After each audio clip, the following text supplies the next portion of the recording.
आज तू काहीच बोलू नकोस. आज फक्त मला बोलू दे.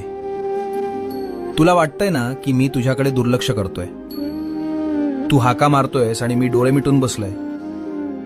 तू म्हणतोस ना, स्वामी मी तुमचं काय वाकडं केलं, माझ्याच नशिबात हे का. बाळा, तुला ते संकट दिसतंय, पण त्या संकटात मी तुला वाचवण्यासाठी काय सोसलंय हे तुला कसं सांगू. तुझ्यावर येणारा तो घाव मी माझ्या हातावर झेललाय. तुझा माझ्यावरचा राग सुद्धा मला गोड वाटतो रे, कारण त्या रागाच्या मागे तुझं माझ्यावरचं प्रेम दडलंय. हे बघ, जगाला वाटत असेल की तू हरलायस, पण जोवर माझी नजर तुझ्यावर आहे तोवर तुला हरवण्याची ताकद काळामध्ये सुद्धा नाही. भिऊ नकोस, मी तुझ्या पाठीशी आहे.